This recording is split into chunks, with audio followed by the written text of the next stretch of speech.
वहीं फिर live detector के साथ में इन्वेस्टिगेट किया जा रहा था, जहां वो कहता है कि वो बिग माउस नहीं है, और अगर वो बिग माउस होता तो उसे पैसों की इतनी प्रॉब्लम नहीं होती और ना ही उसके ऊपर इतना ज्यादा कर्जा होता। ये सब कुछ मेयर भी बाहर बैठा हुआ देख रहा था। हर जगह यही न्यूज चल रही थी कि पार्क ही बिग माउस है, और बिग माउस एक बहुत बड़ा गैंगस्टर है जो कि सालों से अपनी आइडेंटिटी छुपाकर सारे इलीगल काम कर रहा था और ड्रग्स भी बेचता था, जो कि बहुत ही खतरनाक बंदा है और हर कोई उससे डरता है। जैसे ही पार्क जेल में वापस आता है, वो तीनों वीआईपी भी उससे डर रहे होते हैं, क्योंकि उन्हें लग रहा था कि अगर ये बिग माउस हुआ तो फिर उनकी खैर नहीं है। जैसे ही वो जेल में वापस आता है तो जेरी नाम का एक बंदा आकर उसे बहुत ही ज्यादा एडमायर करने लगता है। वो कहता है, मैं बिग माउस का बहुत बड़ा फैन हूँ और आज तुमसे मिलकर मैं बहुत ज्यादा खुश हो गया हूँ। वहीं दूसरी तरफ गोंगजू उस इन्वेस्टिगेटर को बुलाता है जिसने पार्क के साथ पूछताछ की थी, और वो उससे पूछता है कि क्या सच में पार्क ही बिग माउस है, तो अगर ऐसा हुआ तो उसे उसकी हेल्प चाहिए, क्योंकि उसे बिग माउस से अपना सारा पैसा रिकवर कराना है और बदले में वो उस इन्वेस्टिगेटर को बहुत सारा पैसा देगा और उसकी जिंदगी संवार देगा। लेकिन अभी भी यहाँ कुछ कंफर्म नहीं था कि पार्क ही बिग माउस है, और इसलिए वो इन्वेस्टिगेटर उसे कहता है कि मैं हमेशा आपका साथ देने के लिए तैयार रहूंगा, चाहे कुछ भी हो। जैसे ही गोंगजू वहां से जाता है तो वो इन्वेस्टिगेटर मेयर से जाकर मिलता है। वो उसे बिग माउस के उन सारे वीआईपी कस्टमर की इंफॉर्मेशन देता है जो उसके साथ ड्रग डीलिंग किया करते थे। जहां गाइस हमें ये समझ में आता है कि मेयर यह सब कुछ इसलिए कर रहा था क्योंकि वो गोंगजू को दिखाना चाहता था कि वो अपनी क्वालिटी और अपनी मेहनत की वजह से आज इस मेयर की पोजीशन पर है, न कि उसके पैसे और पावर की वजह से। वहीं दूसरी तरफ मियो को भी पता चल जाता है कि पार्क को क्रूजर मर्डर केस में फंसाया गया है, क्योंकि वो लेडी भी गायब थी जिसने उसकी ड्रिंक में ड्रग्स मिलाए थे। वहीं जेल में तो किसी को ये भरोसा ही नहीं हो रहा था कि पार्क ही बिग माउस है, क्योंकि वो तो आम सा दिखने वाला एक शरीफ सा वकील जो है। जहां कुछ लोग आपस में बात करते हुए कहते हैं कि बिग माउस की कमर में तो एक बहुत बड़ा चूहे का टैटू है और इसलिए उसका नाम बिग माउस है। और वहीं कुछ लोग कह रहे थे कि बिग माउस एक लड़की है जो कि बहुत ही ज्यादा बोल्ड है।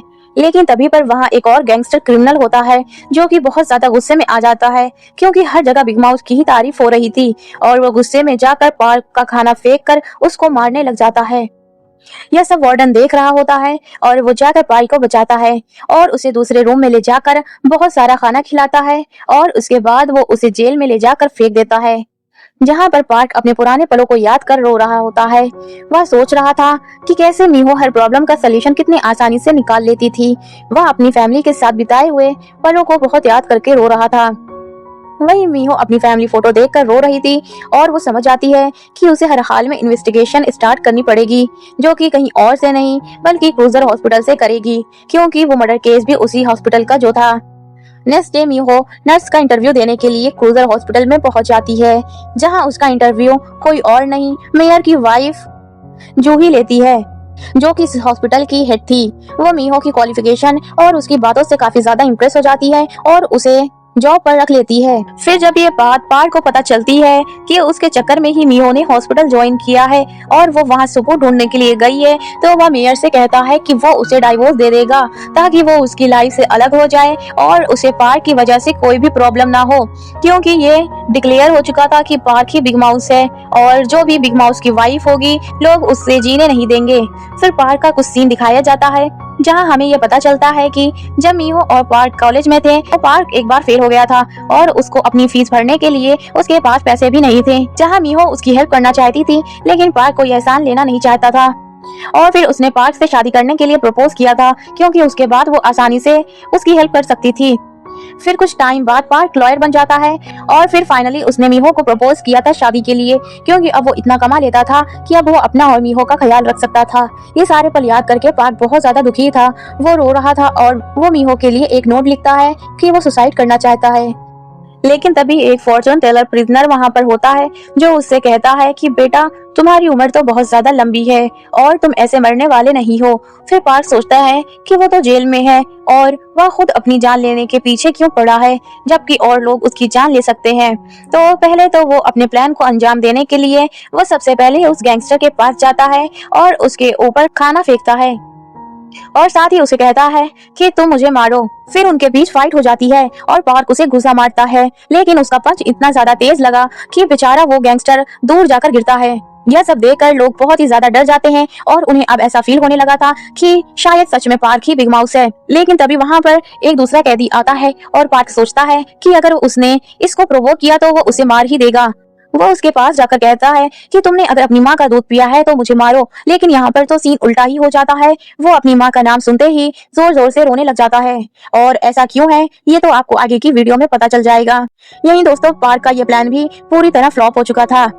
फिर जहाँ ये न्यूज मिलती है कि आज किसी कैदी ने बाहर भागने की कोशिश की थी तो उसे पुलिस वालों ने पकड़कर गोली मार दी। फिर पार्क सोचता है कि अगर वो भी यहाँ से भागने की कोशिश करेगा तो शायद वो भी मारा जाएगा। इसलिए वो रात के टाइम जेल से भागने की कोशिश करता है जब सब लोग सो रहे थे। और ये सब कुछ जेल का वार्डन देख रहा होता है और उसे बहुत ज्यादा गुस्सा आता है और वो ये नहीं जानता था कि ये पार्क है और इसलिए वो अपनी पुलिस को मारने के लिए भेज देता है। पार्क जेल से भाग रहा होता है और जेल वार्डन को पता नहीं था कि वो बिग माउस है, इसलिए वो उसे शूट करने का ऑर्डर अपने पुलिस ऑफिसर्स को दे देता है। वो लोग उसे बस शूट ही करने वाले होते हैं, लेकिन तभी जेल वार्डन देख लेता है कि ये तो बिग माउस है। फिर वो फटाफट से सारे ऑफिसर्स को शूट करने से रोक देता है। फिर से पार्क को वापस उठाकर उसी अकेले जेल में डाल दिया जाता है। जेल वार्डन गोंगजू को कॉल करके बताता है कि पार्क ने आज क्या क्या किया। तो गोंगजू उसे कहता है कि ये बंदा मेरे लिए बहुत इंपॉर्टेंट है तो इसे कुछ भी नहीं होना चाहिए। और साथ ही वो जेल वार्डन से कहता है कि तुमने अगर मेरा काम अच्छे से किया तो मैं तुम्हें बहुत सारा पैसा दूंगा। वहीं दूसरी तरफ मीहो हॉस्पिटल में अपनी जॉब के लिए पहुंच जाती है।